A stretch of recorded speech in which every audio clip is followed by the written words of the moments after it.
The study questions for this week are really a further exploration of these two texts in Deuteronomy 25 and in Esther.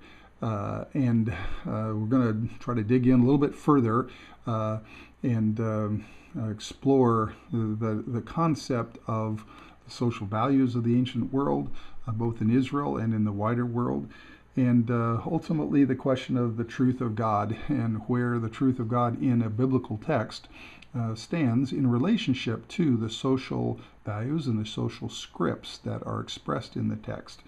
So the Deuteronomy text is addressed to the people of God, and it describes a certain social practice. And you've already spent time with the text.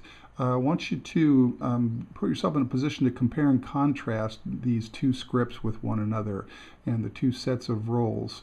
So now, rather than just letting your study be guided by sort of how the text comes to us, now we've got a certain set of questions that we're bringing to the text.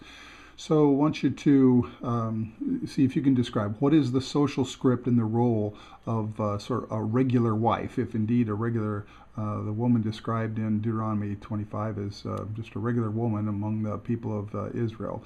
What things is she expected to contribute, and what in the text makes you think that that's, especially one of her roles and responsibilities? And you probably consider the notion that producing children is a part of her role.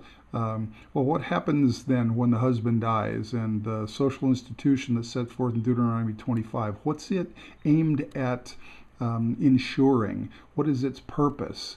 And then in that particular case, what happens when the one party doesn't cooperate, and the whole business about the sandal and what role that has. Now, this is going to be actually very important when we get to Ruth chapter 3 next week. So keep the whole sandal thing in mind, and feet, what those have to do with anything.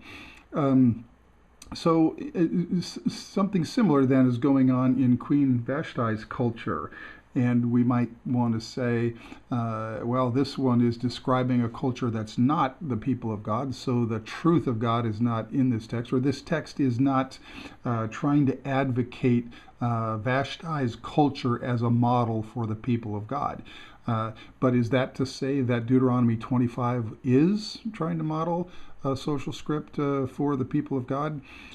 So in the end, after you've done that work, that's where we're going to try to bring these together and step from just describing the text then to evaluating and assessing where is the truth of God that's still relevant to 20th century America.